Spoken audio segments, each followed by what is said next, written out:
Mauritius का first day है, first day आप और 3 लोगों का फर्स्ट डे है। ओके तो बेटा इनको कुछ भी नहीं आएगा ना, तो तू बता, नहीं तो फिर मैं हूँ बेटा। सुन मेरी बात, तू समझ ना, ये टॉपिक में तो कुछ भी नहीं, सब जगह टेंशन लेने का नहीं। आफ्टर द क्लास मेरे को बैठ या इधर ही पूछूं तो इधर ही पूछ ले, उसका जरा ख्याल रख बच्चा। अब बाबू तू जरा उसका ख्याल रखेगी, हाँ पक्का ना? कुछ भी नहीं आएगा तो मेरे को पूछा बेटा, मैं बताऊं। सो लास्ट टाइम हम लोगों ने आई थिंक सो कुछ 12-13 ग्राफ्स किए थे। ग्राफ में डिस्प्लेसमेंट कैसे पता चलेगा, एक्सेलरेशन कैसा पता चलेगा, वेलोसिटी कैसा पता चलेगा, वो सब फाइंड आउट किया था। कैसा ग्राफ है, उसका क्या मतलब है। So this all we have done already. Yes, चलो फाइन। अभी हम लोग आगे बढ़ते हैं और जो हमारे 3 इक्वेशंस हैं, b = u + at, याद है तीनों भी इक्वेशन हमारे? कौन कौन से 3 इक्वेशन बेटा बोलो? b = u + at, second s = ut plus half at square, and तीसरा b square = u square plus 2s। फिर अभी देख ले इक्वेशंस आएंगे कैसे। जो हम लोगों ने लास्ट टाइम लाइन मारने का सीखा, आई मीन ग्राफ ड्रॉ करने का सीखा है, वो ग्राफ के बेसिस पे इन तीनों भी इक्वेशंस को हम लोग डिराइव करने वाले हैं। समझा हम लोग क्या करने वाले हैं? ये जो 3 इक्वेशंस है जो हम 9th स्टैंडर्ड से पढ़ते आ रहे हैं, v = u + at, s = ut plus half at square, b square = u square plus 2s। In equations को हम लोग क्या करेंगे बेटा बोलो? डिराइव करेंगे on the basis of graph. जो ग्राफ लास्ट टाइम हम लोगों ने पढ़ा है उसके बेसिस पे। फाइन, सारे टर्म्स के बारे में आप लोगों को पता ही होगा। v बोले तो फाइनल वेलोसिटी, u बोले तो initial velocity, a acceleration, t time, yes, s displacement. So this all we know. ठीक है, देखो अभी सब जरा ध्यान से, यहाँ पे हम इन तीनों को डिराइव करने जा रहे हैं।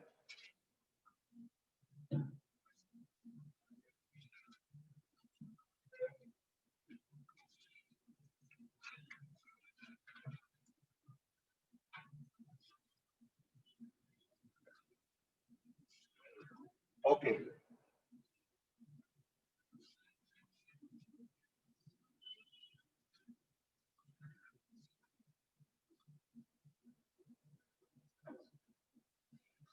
से मुझे यहाँ पे वेलोसिटी टाइम ग्राफ ड्रॉ करना है। कौन सा ग्राफ बेटा बोलो? Velocity time graph. ये हमारा है वेलोसिटी, और मान लो ये हमारा टाइम है, वेलोसिटी टाइम ग्राफ।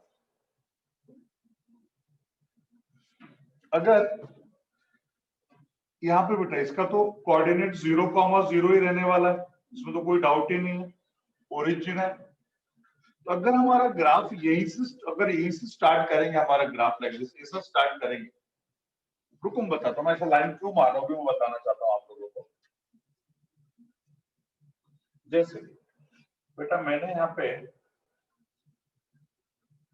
समवट इस तरह का एक ग्राफ ड्रॉ किया।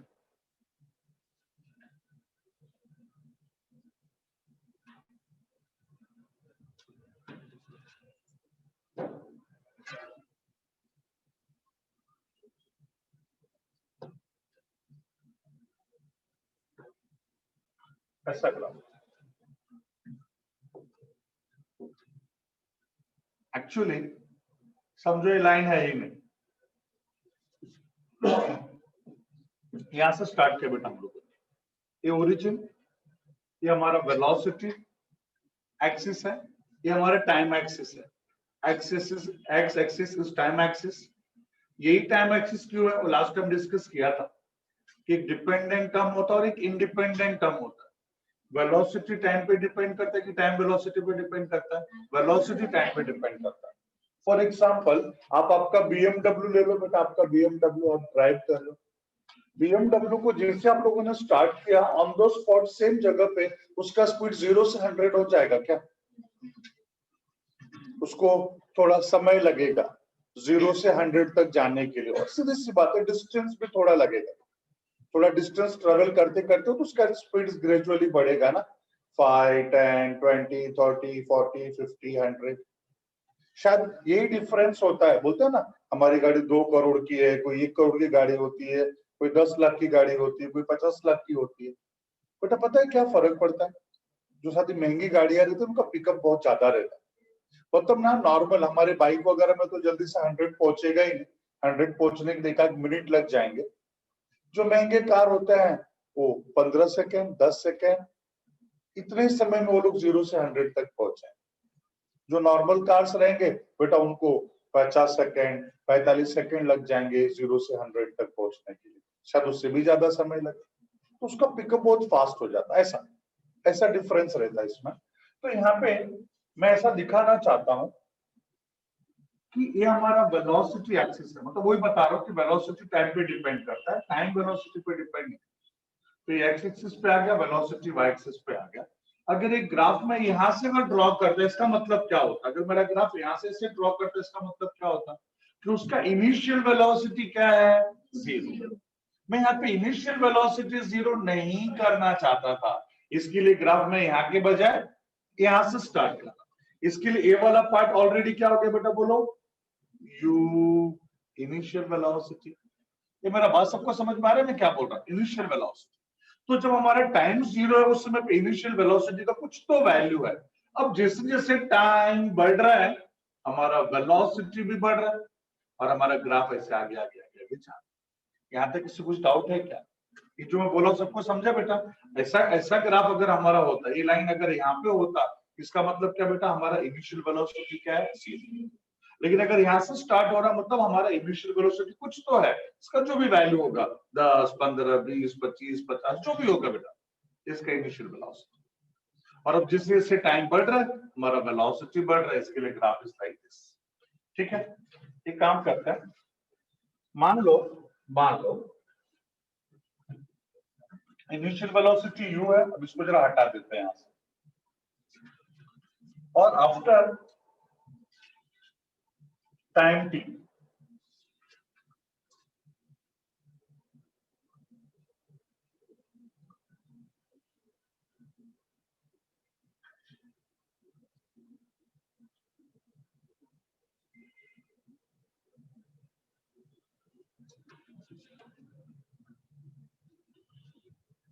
जीरो टाइम था, स्पीड u था।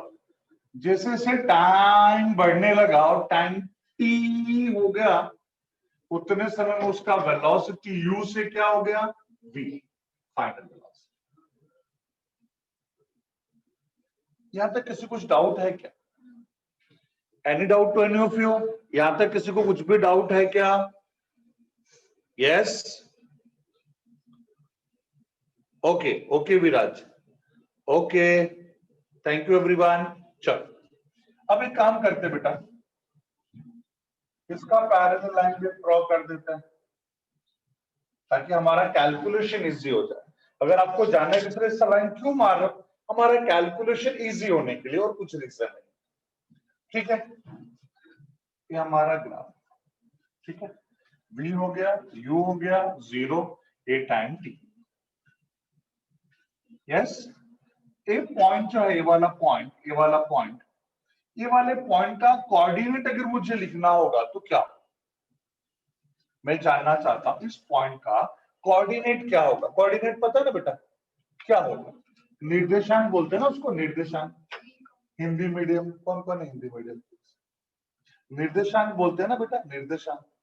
तो उसका कोऑर्डिनेट क्या होगा? इसका कोऑर्डिनेट क्या होगा? v, 0, sorry v, t। यहाँ पे बोलो क्या होगा बेटा? इसका कोऑर्डिनेट क्या होगा? इसका कोऑर्डिनेट कम ऑन, 0, u, क्योंकि यहाँ पे एक्स एक्सिस पे इसका वैल्यू क्या है? 0, और y पे क्या है? u, तो 0, u। यहाँ पे y पे क्या है? ये भी मैंने गलत लिखा बेटा, ये भी गलत लिखा। क्या लिखना चाहिए बेटा बोल? t, v, पहला x फिर y ना बेटा, रूल है ना, तो यहाँ पे t हो जाएगा और यहाँ पे v हो जाएगा। यहाँ पे एक्स एक्सिस 0 है और यहाँ पे वाई एक्सिस पे यू है। यहाँ तक किसी कुछ डाउट है? बेटा देख, एरिया अंडर ग्राफ कौन सा पोर्शन होगा यहाँ पे? एरिया अंडर ग्राफ कौन सा पोर्शन होगा? चलो मैं बात पे आता हूँ। फिलहाल ग्राफ में किसी को कुछ भी डाउट नहीं है बेटा? ग्राफ में किसी को कुछ डाउट है क्या? यहां तक के ग्राफ में किसी को कुछ भी डाउट है? Yes, okay okay okay, thank you. चलो अब आ जाओ यहाँ पे। सबसे पहले हम लोग एक्सीलरेशन का डेफिनेशन या एक्सीलरेशन के बारे में लिखना चाहते हैं। What is acceleration in the given graph? किसी भी वेलोसिटी टाइम ग्राफ में अगर मुझे एक्सीलरेशन चाहिए then what I suppose to do? चलो पढ़ के देखो। अगर वेलोसिटी टाइम ग्राफ में अगर मुझे एक्सीलरेशन चाहिए तो क्या करना पड़ेगा? मैंने लिख के दिया लास्ट टाइम, आप लोग बताओ क्या करना पड़ेगा हम लोगों को? एक वेलोसिटी टाइम ग्राफ अगर मुझे एक्सीलरेशन चाहिए then what I suppose to do is, हाँ बाबू, acceleration is velocity upon time, but हम लोग उसको ग्राफ के थ्रू सॉल्व कर रहे हैं ना, तो ग्राफ के थ्रू हमें क्या करना पड़ेगा? मतलब क्या बाबू? स्लोप। क्या निकालना पड़ेगा? स्लोप। देखो वहां पे ऐसा करके दिया ना बेटा कि जो स्लोप होता है वेलोसिटी टाइम ग्राफ का, जो स्लोप होता है वही हमें क्या देता है? एक्सीलरेशन। यह लास्ट टाइम सबके दिमाग में आया बेटा? यस, लिख के दिया ना बेटा कि जो हमारा स्लोप होता है वेलोसिटी टाइम ग्राफ का, जो स्लोप होता है वही हमें क्या देता है बेटा? बोलो, एक्सीलरेशन। यस एवरीवन, तो हम लोग वही निकालेंगे। Since slope of velocity time graph, slope of velocity time graph gives acceleration. Therefore, slope equals to, what is slope? y2 minus y1, x2 minus x1. But slope क्या देता बेटा? बोलो, acceleration. So a, what is the v? v क्या बेटा? बोलो v, y2 की जगह पे क्या लिखेंगे? v, y1 की जगह पे क्या लिखेंगे? u, x2 की जगह पे क्या लिखेंगे? t, और x1 की जगह पे क्या लिखेंगे? 0। मतलब बेटा ये हो गया y2 x2 y2 x1 y1, ऐसे ही ना बेटा? तो यहाँ पे y2 की जगह पे क्या लिखा? v, y1 की जगह पे क्या लिखा? u, डिवाइड बाय x2 की जगह पे t और x1 की जगह पे 0। तो बेटा क्या हो गया यहाँ पे? बोलो, a is equals to b minus u divide by, ये हो गया हमारा एक्सीलरेशन। यहाँ तक किसी कुछ डाउट है क्या? एक डेरिवेशन आ गया हम लोगों को, इसको लिख देते इक्वेशन नंबर 1। अब आप लोग ही मुझे बताओ कि वेलोसिटी टाइम ग्राफ में अगर मुझे डिस्प्लेसमेंट चाहिए तो कैसे आएगा? चेक करो।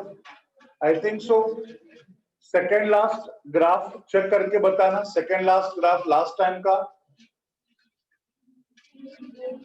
Area under graph. Area under graph हमें क्या देता है बेटा? बोलो, area under graph. Area under graph हमें देगा डिस्प्लेसमेंट एरिया अंडर ग्राफ। लेकिन वो वेलोसिटी टाइम ग्राफ होगा तो ही एरिया अंडर ग्राफ हमें क्या देगा? डिस्प्लेसमेंट। याद करो, एक्सीलरेशन टाइम ग्राफ होगा तो क्या मिलेगा? बोलो, चेक करो, वेलोसिटी मिलेगा। बेटा वो ग्राफ्स बहुत इंपॉर्टेंट है, बहुत इंपॉर्टेंट है बेटा सारे ग्राफ, वो जो लास्ट टाइम हम लोगों ने ड्रॉ किया था। तो यहाँ पे हमको निकालना है एरिया अंडर ग्राफ। क्यों? क्योंकि मुझे डिस्प्लेसमेंट चाहिए। यहाँ पे मैं बोलूंगा सिंस एरिया अंडर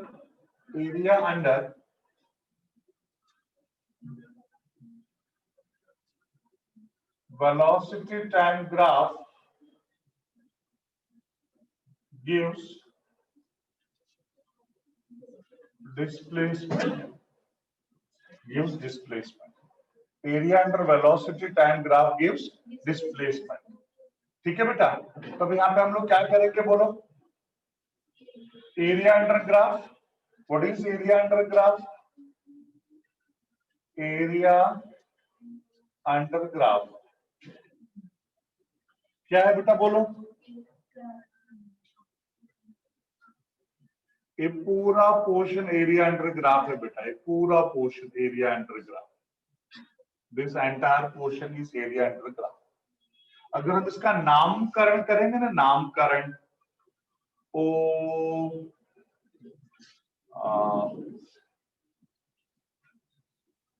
ज्यादा दे नामकरण काय को करने का. Area under graph, area under graph में एक है ट्रायंगल और एक है रेक्टेंगल. तो डायरेक्ट ऐसा लिख देते, एरिया अंडर ग्राफ बोले तो area of rectangle plus area of triangle. But what is area of rectangle? आयत. एरिया ऑफ रेक्टेंगल क्या है बेटा बोलो? L into B, L into B length into breadth. तो यहाँ पे लिखूंगा L इंटू ब्रेथ प्लस इसका क्या होगा? Half into base into height. H ये मेरा बच्चा L बोले तो क्या? L बोले तो length. What is length? Length क्या है यहाँ पे चेक करो, देखो T है ना, ये 0 और ये T, तो लेंथ कितना हो गया? T. और ब्रेथ क्या है यहाँ पे बोलो? ये ब्रेथ है. ब्रेथ बोले तो क्या हो गया? U. तो क्या हो जाएगा? U into T, U into T, U into T plus half. What is base? Base तो वही है, ये जो बेस है वही यहाँ का भी बेस का मतलब ट्रायंगल का बेस T है, T. और H क्या बेटा? H बोले तो हाइट, ए वाला पार्ट. सिर्फ इतना सा पोर्शन बेटा, इतना सा पोर्शन. बट इतना सा पोर्शन कैसे आएगा? यहां से इतना ले लो और यहां से इतना माइनस कर दो. इतने में से इतना पार्ट माइनस कर दो, बीच वाला पार्ट आ जाएगा. क्योंकि सारा डिस्टेंस तो ओरिजिन से मेजर करेंगे ना बेटा. तो ओरिजिन से लेके यहां तक b है, this distance is b and this distance is u. तो बीच वाला डिस्टेंस क्या हो जाएगा? v minus u. बीच वाला पोर्शन आ जाएगा कि नहीं? मतलब ये जो पोर्शन है बेटा, ये वाला जो पोर्शन है, ये पोर्शन क्या हो जाएगा? v minus u. और वही हमारा क्या बेटा बोलो? ट्रायंगल का हाइट. तो यहाँ पे हम लिख देंगे v माइनस u. और ये डिस्प्लेसमेंट है area under graph S. So S is equals to, अब क्या लिख सकते हैं बेटा बोलो? S is equals to ut plus half. ये बेटा T एज इट इज रहने दो. और ये जो बेटा v माइनस u है ना, वहां पे मैं लिखूंगा at. From equation 1 a equals to v minus u divided by t. तो v minus u equals to क्या हो जाएगा? at. ये सबको समझा बेटा? यहाँ पे a equals to v minus u divided by t है, तो मुझे तो v minus u का वैल्यू चाहिए ना, तो v minus u क्या हो जाएगा? 8. श्योर. अब क्या करना बेटा बोलो? अब तो कुछ नहीं करना है. s is equals to ut plus half a t square. S is equals to ut plus half a t square. Yes. यहाँ तक किसी कुछ डाउट है क्या? पक्का नहीं है बेटा? तो आगे स्पेस भी नहीं है, तो इतना ही अपने को पहले छापना पड़ेगा. लेकिन मैं क्या बोलता हूँ बेटा, छापने से पहले एक बार एकदम कॉन्सेंट्रेशन के साथ ये डायग्राम को देखो, समझने का कोशिश करो एंड देन छापो बेटा प्लीज.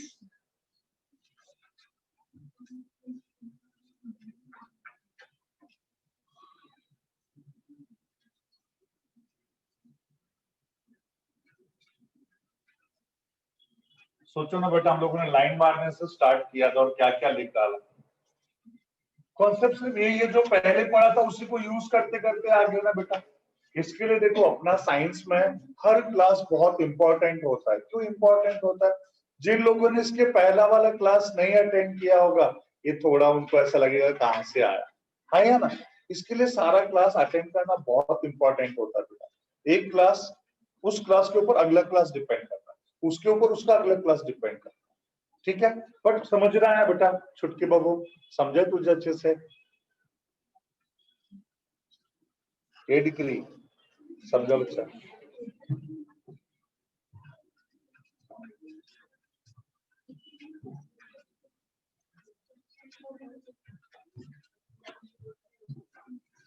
ये सबको समझ रहा है कि नहीं? हेलो, ये सबको समझ रहा है बेटा? हाँ, इतना ग्राफ है, इतना ग्राफ, एक ग्राफ, एक ग्राफ, एक ग्राफ और एक्स एक्सिस के बीच में जितना भी पोर्शन होगा उसी को बोलेंगे एरिया अंडर ग्राफ। ठीक है हमारा बाबू? ये देखिए,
साफ सफाई वाली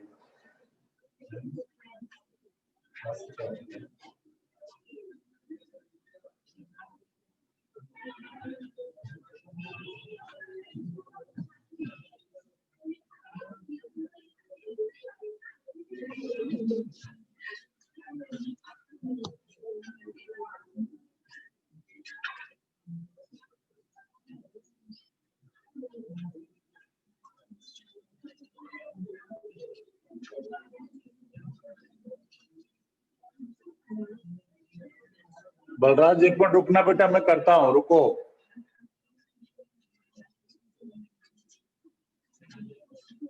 आदित्य डाउट है बेटा? बोलो डाउट क्या है? Aditya what's your doubt? Balraj को राइट हैंड साइड का एक बार एक्सप्लेन कर रहा हूं, मैं करता हूं फिर से। आदित्य व्हाट्स योर डाउट बेटा?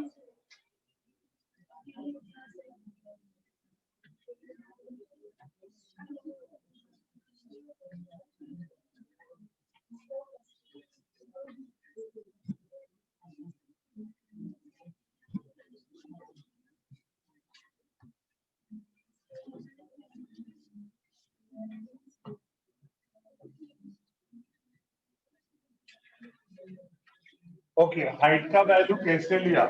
आदित्य ये देख बेटा, हाइट का वैल्यू कैसे लिया मैंने? ये देखो, ये ट्रायंगल का इतना ही हाइट है, इस ट्रायंगल का height is only this much, but ये जीरो है, जीरो से इसका वैल्यू है v और जीरो से यहां तक का वैल्यू है u। मतलब ये टोटल v है और इतना u है, बट मुझे ab नहीं चाहिए और ab नहीं चाहिए, मुझे तो बीच वाला पोर्शन चाहिए। तो अगर यहाँ से लेके यहाँ तक v है और यहाँ से यहाँ तक u है, तो इस v में से u को माइनस करो तो बीच वाला पोर्शन आ जाएगा v minus. Yes Aditya? Aditya understood और not? Okay, okay Aditya, okay. ये देखो बलराज, राइट हैंड साइड में क्या प्रॉब्लम है बच्चा? बोल। राइट हैंड साइड में मैंने कुछ नहीं किया, ये तो एक्सीलरेशन का स्लोप से आ गया, और हम लोगों ने पढ़ा ना area under graph gives displacement, तो वही मैंने लिखा है, since area under velocity time graph gives displacement, तो एरिया अंडर ग्राफ क्या है? ये पूरा portion is area under graph, ये पूरा पोर्शन, उसमें एक रेक्टेंगल है और एक ट्रायंगल है, एक रेक्टेंगल है और एक ट्रायंगल है। तो area of rectangle, area of triangle, rectangle L into B, length into breadth, area of triangle half into base into height. तो लेंथ यहाँ पे क्या होगा बेटा, बोल लेंथ, ये लेंथ है और ये ब्रेथ है। लेंथ क्या है t, ब्रेथ क्या है u, u into t, ut आ गया, प्लस हाफ है एज इट इज, ये बेस और ये हाइट। तो base is same as that of a t only ना बेटा, तो बेस की जगह पे आ गया t, और हाइट जैसे मैंने अभी अभी बताया है v माइनस u। अब जो v माइनस यू है वो मेरे को यहाँ से रिमूव करना है। क्यों रिमूव करना है? बिकॉज हम लोगों को पता है इस एक्सप्रेशन में मुझे एक्सीलरेशन चाहिए। एक्सीलरेशन को लाने के लिए मैं क्वेश्चन नंबर 1 पे जाऊंगा, a equals to v minus u divide by t। तो v minus u equals to क्या हो जाएगा, at का वैल्यू यहाँ पे रख दिया तो आ गया। यस बलराज, अभी समझा बच्चा?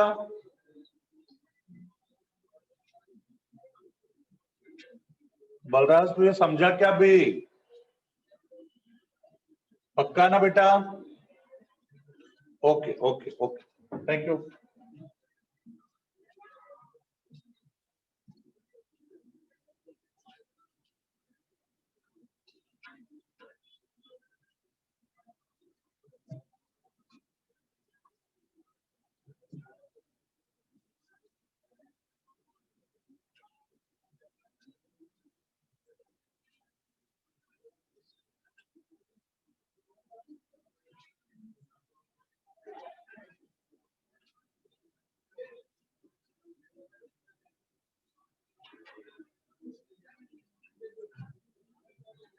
ओके डन, ओके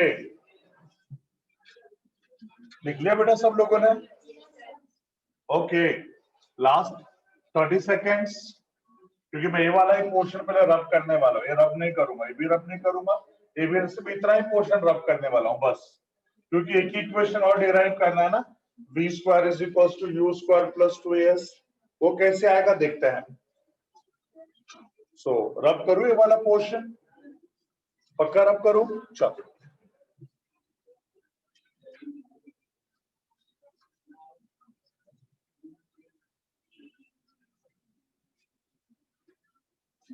वेटिंग, लिख लो लिख लो, वेटिंग, लिख लो। हाँ इसमें और इसमें, इसमें और ना सेम ही है। कैसे?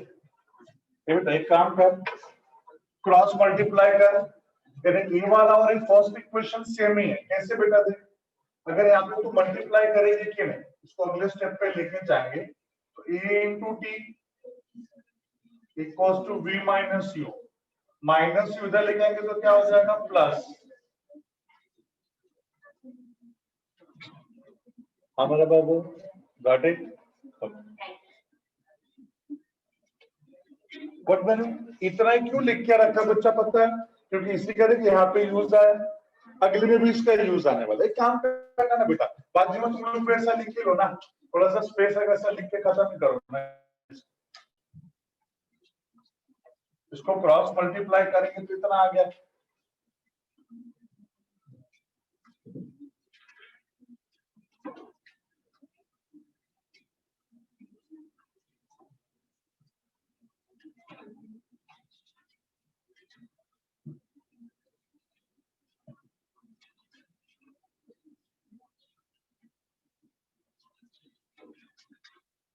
ओके अब देखो, मैं बोलूंगा since average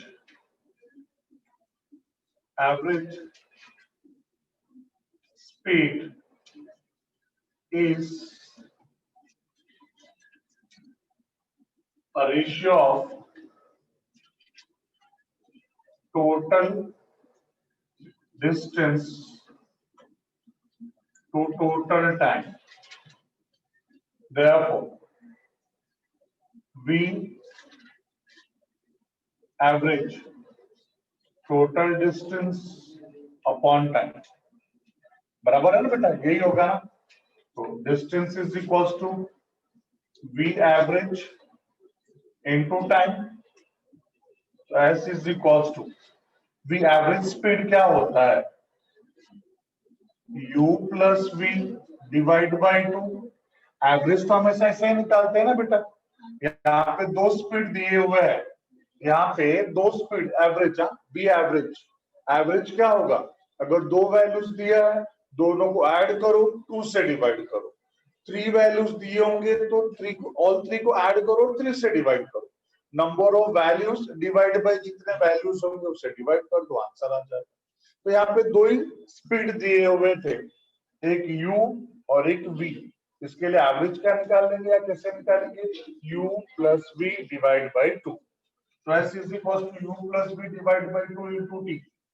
Therefore s equals to, एक रास की बात बोलो बेटा, देख जब कोई भी चीज हम करने को जाते हैं तो हमारे बैक ऑफ द माइंड में चलता रहता है कि हमको करना क्या है। अभी घर से निकले हो बेटा तो आपको इतना ही पता है कि मेरे को क्लास पहुंचना है, कितने सारे रास्ते मिले, आप किधर भी निकल गए क्या, आप तो अपना क्लास को दिमाग में रखते ही स्टेप बाय स्टेप आगे आगे आगे आगे है। उसी तरह से यहाँ पर भी बेटा मेरे को दिमाग में चल रहा है कि मुझे क्या चाहिए, v square equals to u square plus 2as, और इस पूरे डेरिवेशन में, आई मीन इस पूरे इक्वेशन में किधर भी टाइम तो है ही नहीं, और यहाँ पे मेरे पास टाइम है, तो उस टाइम को यहाँ से गुणुम्बा करना पड़ेगा, यहाँ से निकालना पड़ेगा बेटा।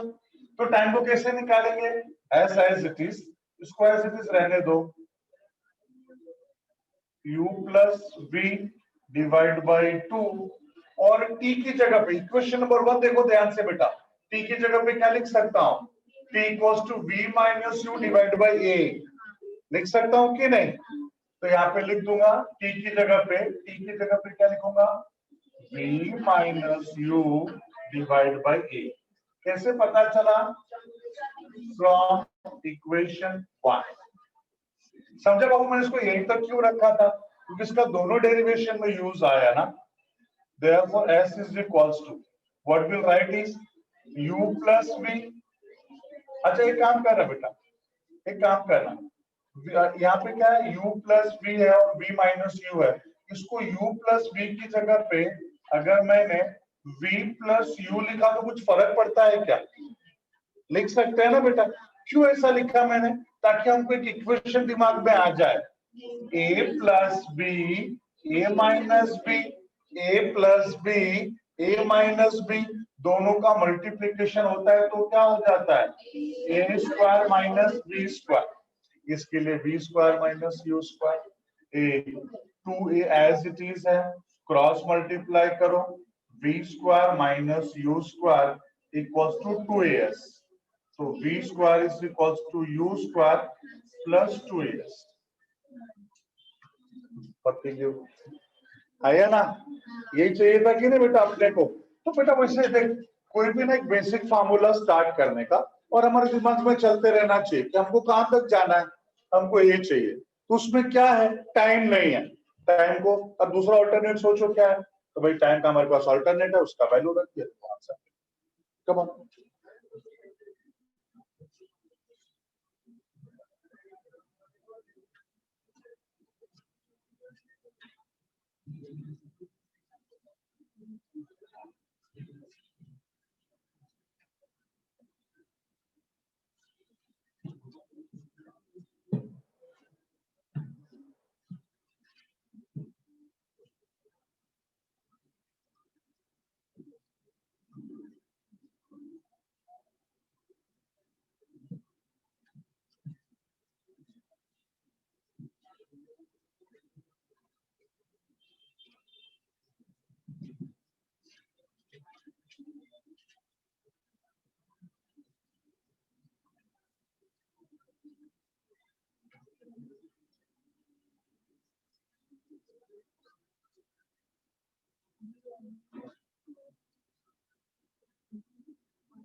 चलो डन। अब बोलो, ये आया ये वाला बेटा एवरेज, दो स्पीड दिया V और U, उसने बोला उसका एवरेज वैल्यू निकालो। एवरेज को हिंदी में क्या बोलते हैं? औसत। एवरेज कैसे निकालते बेटा? ऐसे निकालते ना, दोनों को ऐड करेंगे, जो दो अलग अलग स्पीड दिया उसको 2 से डिवाइड करेंगे। क्यों 2 से डिवाइड किया? क्योंकि दो स्पीड दिया, 3 दिया होता तो 3 से डिवाइड करते, लाइक दैट।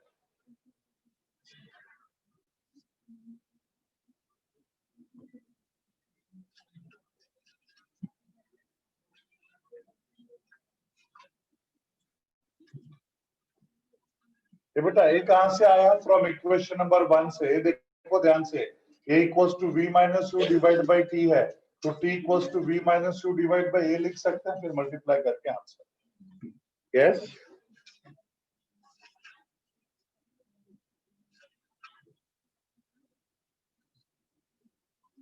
चलो बेटा, हो गया सबका? कुछ भी डाउट नहीं है यहां तक? श्योर? चलो रब करें इसे, रब करें क्या?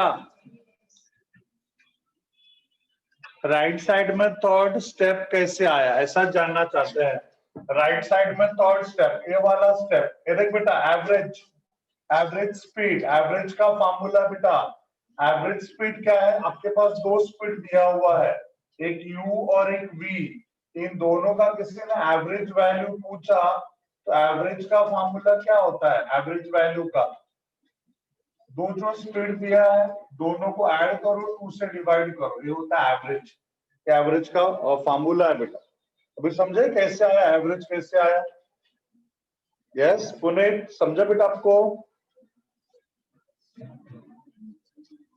ओके हाँ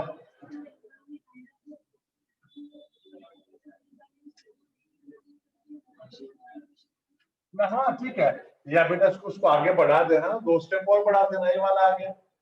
ये हमारा देख, ये दोनों में कोई फर्क नहीं है, सिर्फ फॉर्म अलग अलग है बेटा, बस फॉर्म अलग अलग है, ये ए के फॉर्म में और ये बी के फॉर्म में, इतना ही फर्क, कोई प्रॉब्लम नहीं, कर सकते। चलो तो अब करें इससे पूरा, ये तीनों इक्वेशंस हो गए डिराइव। अब आगे बढ़े हम लोग, ठीक है।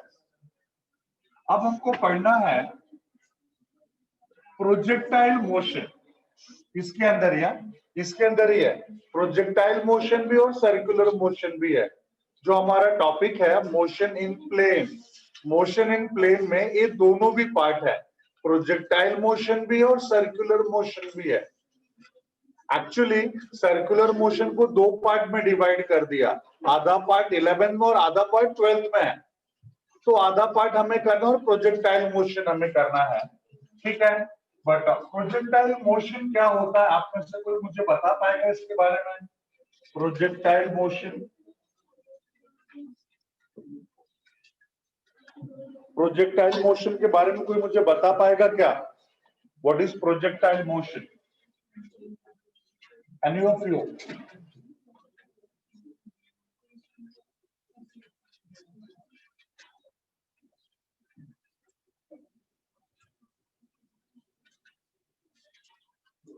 यस, जाने दो, मैं बोलता हूँ। नोटबुक बुक सब बंद करो बेटा, बहुत इंपॉर्टेंट पार्ट है, इसको जरा समझने का कोशिश करो। सब बुक नोटबुक बंद करो, सिर्फ यहाँ पे देखो ध्यान से, सब यहाँ पे देखो।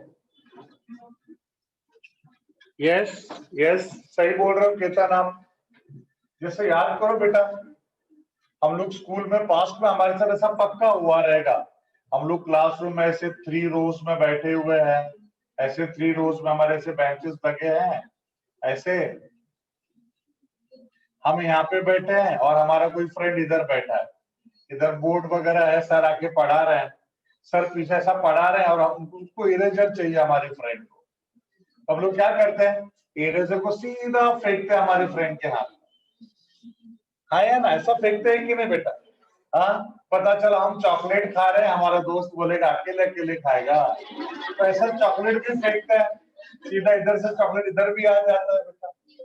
तो ये जो मोशन है ऐसा फेंकने वाला, बेटा इसी को हम बोलते हैं प्रोजेक्टाइल मोशन। यहां से फेंका यहाँ पर आ गया, उसी को प्रोजेक्टाइल मोशन बोलते हैं। ये प्यारे बच्चे लोग, आप लोग ना क्रिकेट खेलने को जाते हो तो एज अ वार्म अप आप लोग you can say catch catch भी खेलते हो। कोई पर्सन यहाँ से ऐसा बॉल फेंकेगा, यहाँ पे दूसरा वाला उसको कैच करेगा, फिर वो फेंकेगा, यहाँ वाला उसको कैच करेगा। यस और नो? यस और नो? तो ये जो मोशन है ना बेटा, ये जो मोशन है ना, इसी को हम लोग क्या बोलते हैं बाबू, बोलो?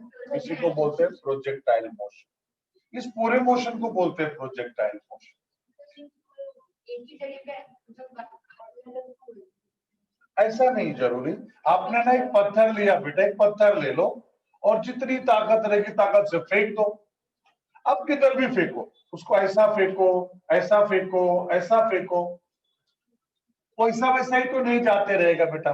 फेंकने के बाद ऐसा आएगा ही अर्थ सरफेस। तो ये जो पूरा मोशन था हमारे पत्थर का, जो यहाँ से लेके यहाँ तक पहुंचा है, उसी को हम बोलेंगे projectile motion. Hope you are getting में this, hope you are getting में दिस। ठीक है, एक बात बताऊं बेटा, इसमें जैसे अब मैं इसको थोड़ा साइंस के फॉर्म में बताऊं। ये हमारा एक्स एक्सिस, ये हमारा वाई एक्सिस। हम लोगों ने ओरिजिन से पत्थर फेंका, बॉल फेंका, इस तरह से मूव होगा कि नहीं?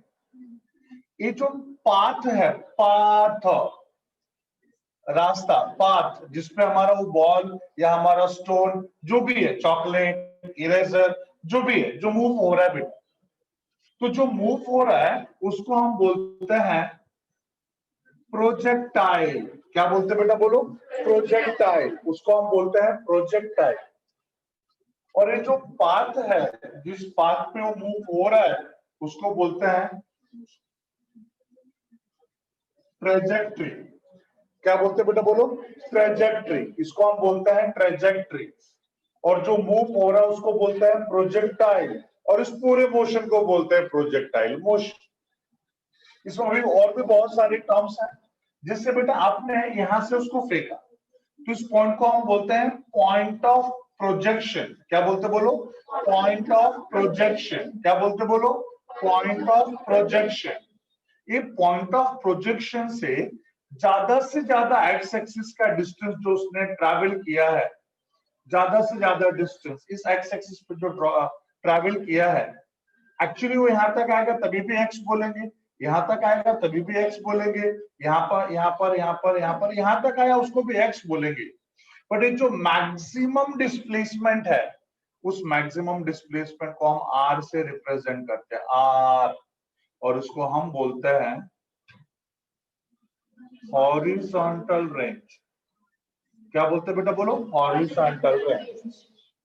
बेटा देखो, अगर हम एक्स एक्सिस को अपना रेफरेंस मान ले, तो हमारा जो प्रोजेक्टाइल है इस हाइट तक भी गया है, इस हाइट तक भी गया है, ये सारे हाइट तक गया है बेटा। बट इसमें सबसे ज्यादा हाइट कौन सा है बेटा? ये वाला। इसको हम बोलते हैं एच मैक्स, मैक्सिमम हाइट। क्या बोलते हैं बेटा, बोलो? H max, maximum height. और ये जो पॉइंट है जहां पे हम लोगों ने प्रोजेक्टाइल को प्रोजेक्ट किया है, यहाँ पे टेंजेंट ड्रॉ करो। टेंजेंट पता ना, स्पर्शिका, टेंजेंट, स्पर्शिका। स्पर्शिका क्या होता है? टेंजेंट क्या होता है? जो किसी भी एक बॉडी को सिर्फ सिर्फ और सिर्फ एक ही पॉइंट पे टच करे, उसको हम बोलते हैं टेंजेंट। अगर मैं यहाँ पे ऐसे टेंजेंट ड्रॉ करूं,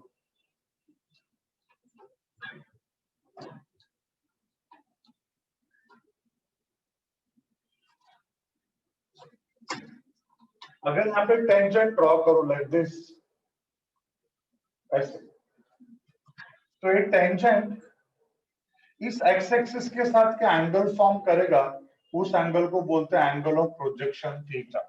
क्या बोलते हैं बेटा, बोलो? Angle of projection theta. So मैंने क्या क्या वर्ड यूज किया बेटा? कितने सारे वर्ड यूज किया ना। पहली बात, अगर एक्स एक्सिस वाई एक्सिस है, तो प्रोजेक्टाइल क्या है? जिसको हम ऐसे फेंकते हैं, सब फेंकते हैं, वो प्रोजेक्टाइल। वो कुछ भी हो सकता है बेटा। तो जो जिसको फेंका हम लोगों ने छोटे से ऑब्जेक्ट को, ऑब्जेक्ट कुछ भी हो सकता है, उसको हम बोलते हैं प्रोजेक्टाइल। जिस पाथ पे मूव होता है उसको ट्रेजेक्ट्री। इस एक्स एक्सिस पे जो मैक्सिमम डिस्टेंस ट्रैवल करेगा, इस एक्स एक्सिस पे वो जो मैक्सिमम डिस्टेंस ट्रैवल करेगा उसको बोलते हैं हॉरिजॉन्टल रेंज।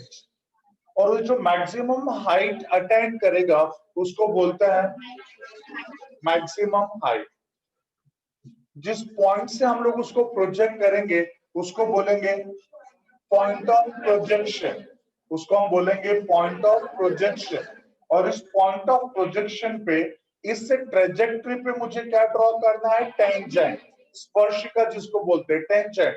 तो टेंजेंट हमारे एक्स एक्सिस के साथ क्या एंगल फॉर्म करेगा, that is called angle of contact, theta. Sorry angle of projection, naught angle of contact, angle of projection, that is theta. Yes, so horizontal range, maximum height, point of projection, angle of projection, projectile, trajectory। और 3 terms बेटा, time of ascent, time of descent, time of flight. 3 terms, time of ascent, time of descent, time of flight. Time of ascent बोले तो क्या, time of ascent बोले तो क्या, इस point of projection से लेके इस मैक्सिमम हाइट तक आने के लिए, पॉइंट ऑफ प्रोजेक्शन से मैक्सिमम हाइट तक आने के लिए जो टाइम लगेगा उसको हम लोग क्या बोलते हैं बेटा, बोलो। उसको हम बोलेंगे time of ascent।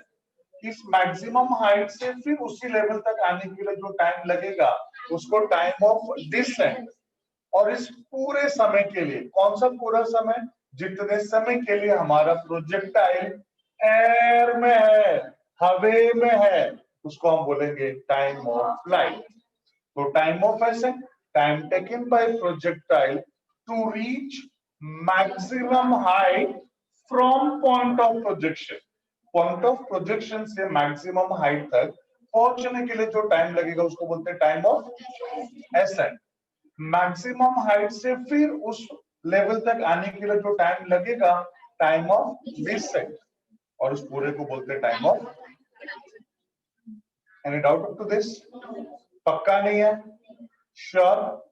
Confident? Lock करें? ओके, चलो अभी आप बोलोगे सर, चलो आप बोल रहे तो पढ़ लेंगे, बुक में दिया है, एग्जाम में आने वाला है, तो सर पढ़ना तो पड़ेगा। सर इसका हमारे लाइफ में कुछ यूज है क्या? इसका हमारे लाइफ में कुछ यूज है क्या? है ना बेटा, इसका यूज है ना हमारे लाइफ में। तुमको पता है वॉर, पता वॉर होता है, वॉर होता है नेशन नेशन के बीच में। बेटा हमारा और पाकिस्तान के बीच में वॉर हुआ था 1999, कारगिल वॉर। कारगिल एलओसी सुना है कि नहीं? कारगिल का वॉर हुआ था। वो कारगिल के वॉर में बेटा ना, हम इस प्रोजेक्टाइल मोशन की वजह से ही जीते हैं। जानना नहीं चाहोगे कैसे? कैसे? ये बेटा देख कैसा हो गया, उसमें समवॉट ऐसा था कि कारगिल बोले तो पूरा पहाड़ वाला पार्ट है बेटा, पूरा पहाड़ वाला पार्ट। तो हम इंडियंस अच्छे लोग हैं, कभी किसी का बुरा नहीं चाहते, किसी को तकलीफ नहीं देना चाहते। अब दूसरों को ही थोड़ी मस्ती रहती है तो क्या करे, ठीक है जाने दो। अब सब लोग एक जैसे तो नहीं हो सकते ना। तो बेटा ना बीच में ना अपना वो बस सर्विस चालू हुई थी बेटा, जब बंटवारा हुआ था तो उधर के कुछ लोग यहाँ रह गए, यहाँ के कुछ लोग वहां रह गए। तो दूर होने से रिश्ते खत्म हो जाते क्या? नहीं खत्म होते। फिर भी भाई थोड़ा हाई हेलो होती है, बस सर्विस चालू हो गई तो भाई हम लोग गए, उनसे मिल के चले आए, वो लोग भी आए, मिल के चले गए। बेटा उधर के भी लोग अच्छे हैं, इधर के भी लोग अच्छे हैं। बेकार तो कुछ लोग हैं जो सबको लड़ाते रहते हैं। अभी कुछ अच्छे अच्छे वर्ड्स निकल रहे हैं उनके लिए, लेकिन नहीं निकाल सकते। तो बेटा कैसा था ना, तो वो लोग ना, वो लोग क्या किए, वो जब मिलने को मतलब धीरे धीरे वो लोगों ने क्या किया, धीरे धीरे कुछ मिलिटेंट्स को, जिसको हम आतंकवादी बोलते हैं यार, वो लोगों को भी साथ साथ में धीरे धीरे भेजने लगे बेटा। और वो लोग सब इधर जा जाके बैठने लगे, ऐसा बैठने लगे, अपना बंकर बनाने लगे पहाड़ों के बीच में, पहाड़ों पे। हाँ, थोड़ा बस गए और बोलने लगे हमारा है। ऐसा कैसा तुम्हारा है भाई? पापा पापा का तो है ही है, पापा का तो है ही है। ठीक है, चलो कोई बात नहीं। तो उनको भाई बोला गया नहीं नहीं है तुम्हारा, सीधी सी बात है, चलो निकलो। भाई वॉर चालू हो गया। और वॉर चालू हुआ तो अपने काफी लोग मारे गए बेटा। क्यों मारे गए? तो सोच के देख, हम लोग इधर से ऊपर ऊपर ऊपर ऊपर जा रहे हैं, वो लोग पहले से यहाँ पे बैठे हुए हैं। तो हमें उनको देख पाना है इम्पॉसिबल, बट हमको बराबर देख पाते थे। बेटा तुम लोगों ने मूवी देखा भी होगा, एलओसी, कारगिल एलओसी, अगर मूवी देखा भी होगा ना, वो डॉट इधर इधर गोली मारते थे, एकदम एकदम इधर गोली मारते थे। क्यों? उसके पीछे का रीजन क्या? उनको सफिशिएंट टाइम मिलता था ना एम के लिए। हमको पता भी नहीं कहाँ पे वो लोग और कहाँ से गोली आ रही है। तो बेटा कैसा हो गया, उसमें हमारे काफी लोग मारे गए। वो हम लोग तो वैसे भी जीतते ही, ऐसा नहीं है। लेकिन पॉइंट कैसा हो गया कि हमारा बोफोर्स, बोफोर्स पता है, हमारा तोपखाना, आर्टिलरी जिसको बोलते हैं, आर्टिलरी, आर्टिलरी वाले वहां पे पहुंच गए, आर्टिलरी वाले वहां पे पहुंच गए। अब ना अपने लोग भी काफी हाइट तक पहुंचे गए थे। अब उनको धीरे धीरे अंदाजा लगने लगा था कि वो लोग किस जगह पे है। फिर ये लोग इनको फोकस, इनको बताने का, और ये लोग तोपखाने से ना तोप ऐसा गोले बारूद फेंकते जाने का, गिरने का, स्वाहा हो गया, कैप्चर कर लेते थे। गिर गया, स्वाहा हो गया, कैप्चर कर लेते थे। ऐसे बेटा वो लोग मारते गए और लोग कैप्चर करते गए और हम लोग फटाक से जीते। बड़ा पॉइंट सबको समझा बेटा? तो इसमें फायदा क्या हो गया? ये हमारा आर्टिलरी का। अब वो जो आर्टिलरी है बेटा, किस एंगल पे हम लोग उसको, किस एंगल पे हम उसको फायर करेंगे तो कितना डिस्टेंस ट्रेवल करेगा, ये सभी कैलकुलेशन है। और वो कैलकुलेशन इस टॉपिक में है बेटा। अब आप बोलोगे सर आपको ये सब इतना डिटेल में कैसे पता चला? बेटा आपको मैं बता दूं कि मेरा आधा खानदान डिफेंस में है। इवन मैं खुद इंडियन एयरफोर्स से हूँ, I am from Indian air force. और बेटा ना यहाँ पे ये जो मेरा आधा खानदान अभी भी डिफेंस में। 2006 में मेरे अंकल जो रिटायर हुए, अभी भी हैं, रिटायर हो गए 2006 में, वो इस कारगिल वॉर में थे और वो आर्टिलरी में ही थे। तो एक बार यहाँ पे हमारे घर पे आए थे, मेरी बिल्डिंग में एक थे पेरेंट्स, तो आ गए सुबह सुबह घर पे। अरे मतलब आंटी थी थोड़ी बड़ी, अरे बेटा जरा मेरे बेटे का आज एग्जाम है, थोड़ा बता देता, उसको एक टॉपिक है, उसको कहीं पढ़ाया नहीं गया, तू बता दे। मैं बोला अच्छा ठीक है भाई, चलो बिल्डिंग में रह के इतना तो फायदा कर ही सकते हैं, लाओ। उसको मैं यही टॉपिक पढ़ा रहा था, प्रोजेक्टाइल। जब उसको पढ़ा के वो बच्चा गया ना, तो अंकल आए हुए थे, घर पे ही बैठे थे, वो सब सुन रहे थे मेरी बातें। जाने के बाद ना मेरे को बोले तू जो इनको पढ़ा रहा है ना, ये सारी चीजें हमको पढ़ाई जाती है। और आपको पता है बेटा, हमारे पूरे इंडिया में, पूरा इंडिया, ऑल ओवर इंडिया का सबसे बड़ा आर्टिलरी सेंटर कहाँ पे है? नासिक में। नासिक है ना अपना, नासिक। अपने इंडिया में, इंडियन आर्मी में कोई किधर भी रिक्रूट होगा, किधर भी उसका भर्ती होगा, अगर वो आर्टिलरी में है तो उसको कहाँ पे आना पड़ता है? नासिक। उधर ही बेटा उसका पूरा ट्रेनिंग होता है। और वहां पे बड़े बड़े ऐसे सब प्रोफेसर आके सब इसको मतलब वही पढ़ाते बेटा कि भाई हम किस एंगल पे उसको प्रोजेक्ट करेंगे तो कितना ज्यादा डिस्टेंस ट्रेवल करेगा। मेरे सामने वो रॉक भी है, उसके ऊपर से जाना चाहिए और इतना डिस्टेंस ट्रेवल करना चाहिए, ये सब कैलकुलेशन है बेटा। और उस सब हम कहाँ पे पढ़ेंगे? इस प्रोजेक्टाइल मोशन। तो ये सबको समझा बेटा, प्रोजेक्टाइल मोशन का यूज कहाँ पे है?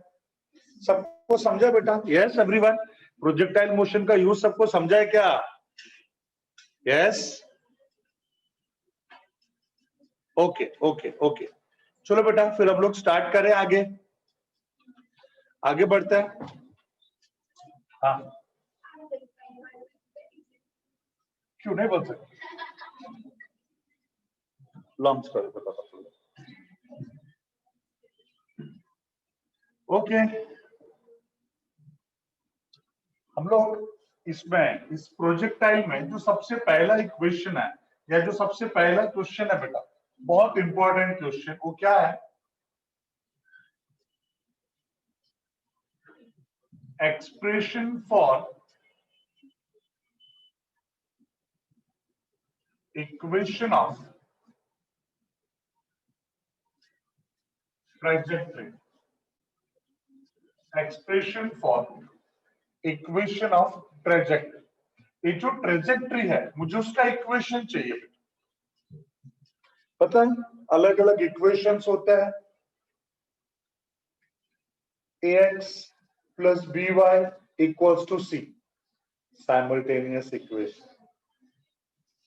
ax square plus bx plus c equals to 0, quadratic equation. उसी तरह से स्ट्रेट लाइन का इक्वेशन, सर्कल का इक्वेशन, एलिप्स, एलिप्स बोले तो हाइपरबोला, पैराबोला, क्या बोला? एलिप्स, हाइपरबोला, पैराबोला, ये सब क्या है बेटा? पढ़ेंगे हम लोग 11th स्टैंडर्ड में। राम सर पढ़ाएंगे हम लोगों के एलिप्स के बारे में। उसमें एलिप्स होता है, हाइपरबोला होता है, पैराबोला होता है। ये सब कौन कौन से बोले हैं? आई मीन हाइपरबोला, पैराबोला, तो ये सब क्या होता है ना, सब बताएंगे राम सर। मैं भी बताऊंगा थोड़ा सा पार्ट बेटा, क्योंकि यहाँ पे ना पैराबोला का थोड़ा इक्वेशन यूज होने वाला पार्ट है। तो इससे बेटा ये जो हमारा ट्रेजेक्ट्री है, जो ट्रेजेक्ट्री है उसका भी एक इक्वेशन है, वो इक्वेशन हमें यहाँ पे डिराइव करना है। तो सब रेडी है उसके लिए? सब रेडी है बेटा? श्योर? स्टार्ट करें? ओके।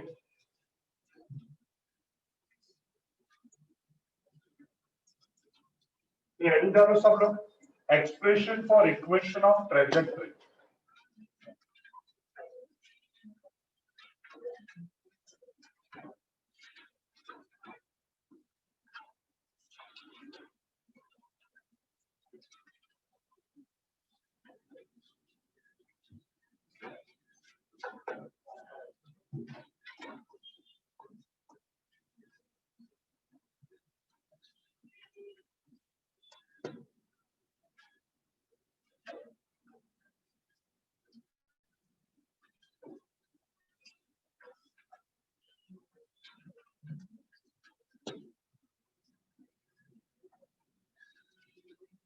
बेटा सब लोग बुक नोटबुक सब बंद करो, क्योंकि इसमें बहुत कुछ सीखने के लिए है। एकदम कंसंट्रेशन के साथ बहुत सब चीजें ध्यान से सुनो।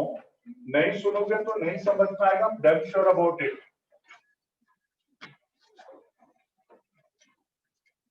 ये हमारा ट्रेजेक्ट्री हो गया।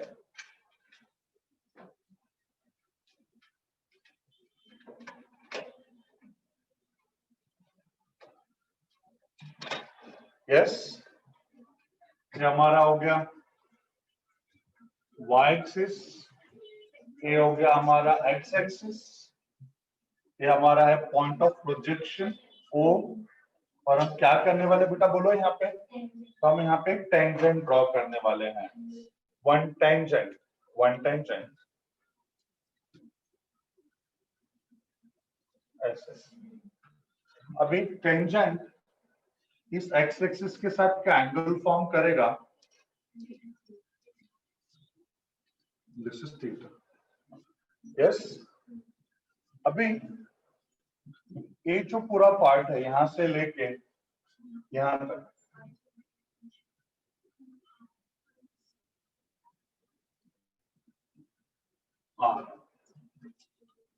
और यहाँ पे समवॉट ये हमारा एच।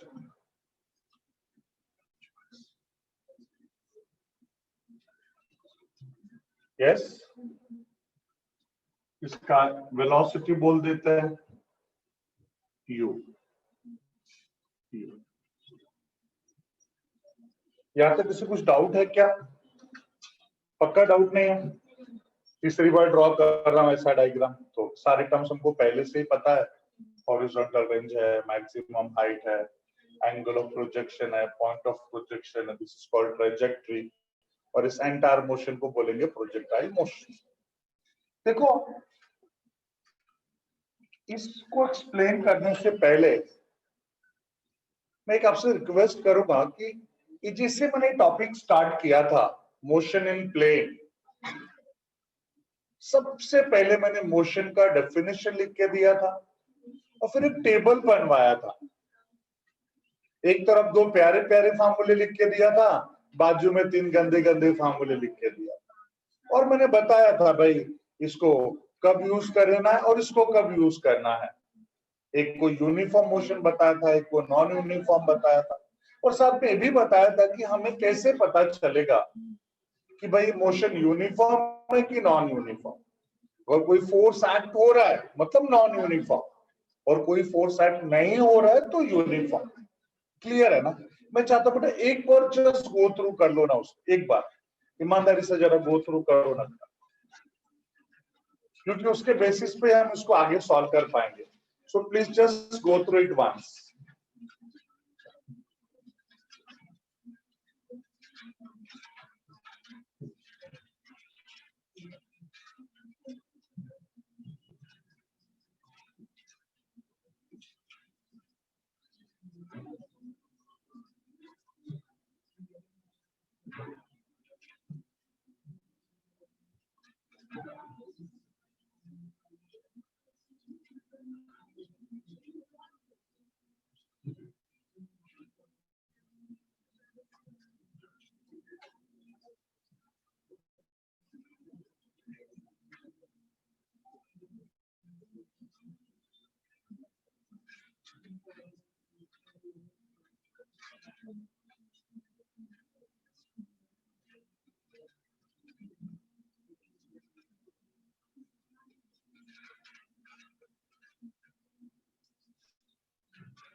चलो पढ़ लिया सब लोगों ने, पक्का? अच्छा ठीक है, मेरे एक दो क्वेश्चंस हैं, पढ़ लिया है तो जरा ध्यान से मेरे क्वेश्चंस का आंसर देने का कोशिश करना, या फिर जो मैं बोलता हूँ उसको समझने का कोशिश करना बेटा। अभी जो हमारा प्रोजेक्टाइल का मोशन है विच इज लाइक दिस, यहाँ से ऐसा प्रोजेक्ट होता है, ऐसा घूम के फिर से और सरफेस पे आ जाता है। तो इसका जो मोशन है वो यूनिफॉर्म है या नॉन यूनिफॉर्म? आई रिपीट, मेरा क्वेश्चन है कि इस प्रोजेक्टाइल का मोशन यूनिफॉर्म है और नॉन यूनिफॉर्म है?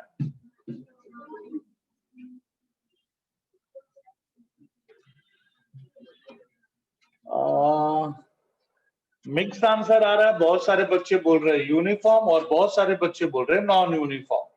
यस, प्रणीत ने तो मेरे को उसका आंसर भी दे दिया, मतलब आई मीन उसका रीजन भी बता दिया है कि सर उसके ऊपर ग्रेविटेशनल फोर्स एक्ट हो रहा है और उस ग्रेविटेशनल फोर्स की वजह से उसका मोशन नॉन यूनिफॉर्म है। बट आपको एक बात बता दो बेटा, इस प्रोजेक्टाइल का मोशन यूनिफॉर्म भी है और नॉन यूनिफॉर्म भी है, दोनों भी है। उसका मोशन यूनिफॉर्म भी है और उसका मोशन नॉन यूनिफॉर्म भी है, दोनों भी है। आप बोलोगे सर ऐसे कैसे, कुछ भी बोल रहे हो सर, आप कुछ भी बोल रहे हो, ऐसे कैसे पॉसिबल हो सकता है, दोनों कैसे हो सकता है? आपने हमको क्लियरली लिख के दिया है कि यूनिफॉर्म होगा मतलब फोर्स एक्ट नहीं होगा, और नॉन यूनिफॉर्म होगा तो फोर्स एक्ट होगा। अगर आप बोल रहे हो कि ये यूनिफॉर्म और नॉन यूनिफॉर्म दोनों है, इसका मतलब आप ऐसा बोल रहे हो कि फोर्स एक्ट हो भी रहा है और नहीं भी हो रहा, ये दोनों कैसे पॉसिबल है? ये मेरा क्वेश्चन सबको समझा बेटा, दिमाग में है मैंने क्या बोला, बट ट्रस्ट में ये दोनों भी होगा। क्यूरियोसिटी बढ़ रही है जानने की, जानना चाहते हो सब लोग? Fine, okay. एक बहुत सिंपल सा क्वेश्चन है,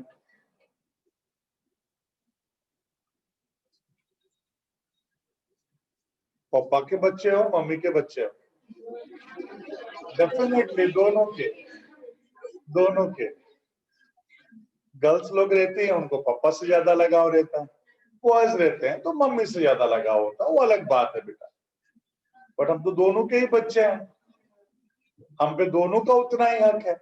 एग्जैक्टली उसी तरह से बेटा ये जो हमारा प्रोजेक्टाइल है वो एक्स एक्सिस पे मूव नहीं हुआ है और वो सिर्फ वाई एक्सिस पे भी मूव नहीं हुआ है, वो एक्स और वाई दोनों में मूव हुआ है बेटा। अगर हमारा प्रोजेक्टाइल ऐसे मूव होता है, इस एक्स एक्सिस पे मूव होता तो बोल सकते थे उसका motion is along x axis, और यहाँ पे मूव होता तो हम बोलते इसका motion is along y axis.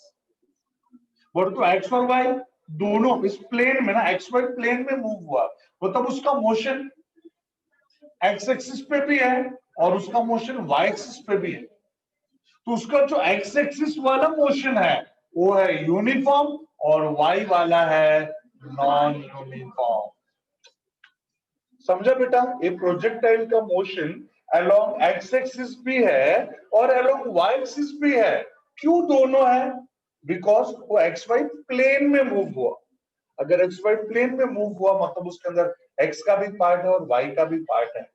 Amol Patil sir को याद करो, सर ने आप लोगों को पढ़ाया है रिजोल्यूशन ऑफ अ वेक्टर। एक वेक्टर को हम कैसे रिजोल्व करते हैं, पढ़ा है कि नहीं? Resolution of a vector. बेटा मेरे को नहीं लगता कि मतलब वो मैं आज अभी इस लेक्चर में इसको उस पार्ट तक पहुंचूंगा।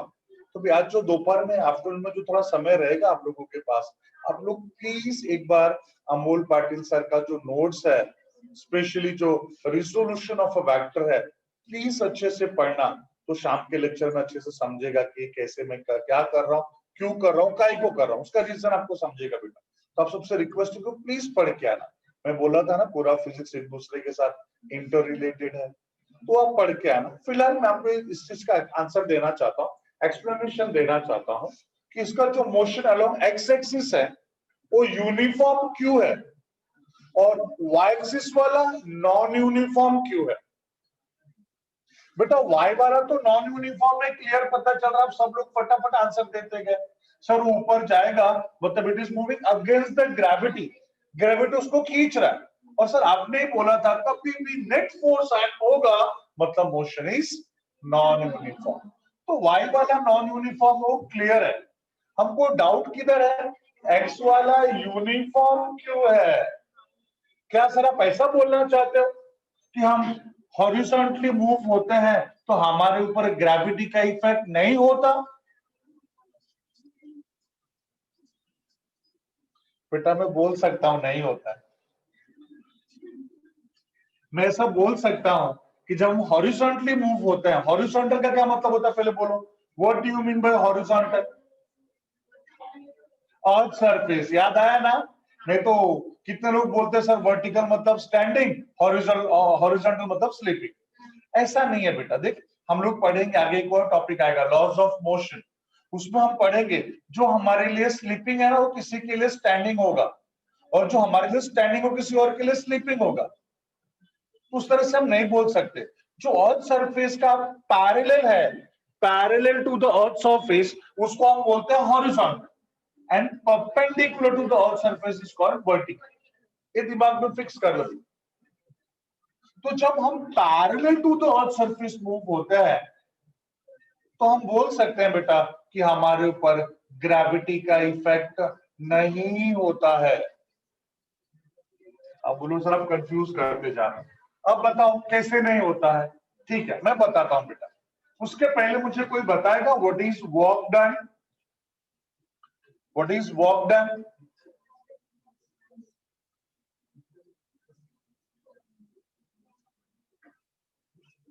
अमोल सर को याद करो, स्केलर प्रोडक्ट।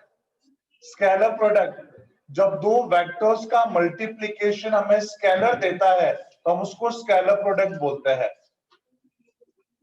जब दो वेक्टर्स का मल्टीप्लिकेशन स्केलर देता है हम उसको स्केलर प्रोडक्ट बोलते हैं, और अगर दो वेक्टर का मल्टीप्लिकेशन वेक्टर देता है तो हम उसको वेक्टर प्रोडक्ट बोलते हैं।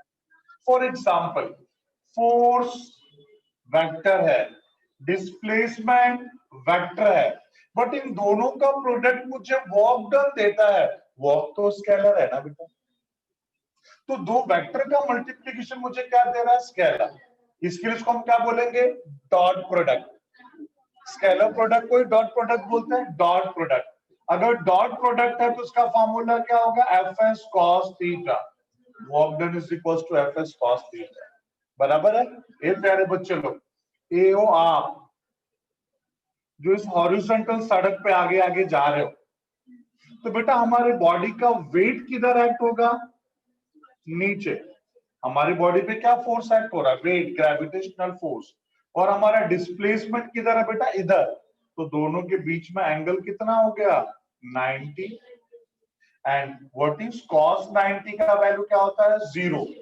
इसका वैल्यू यहाँ पे लिखो fs cos 90।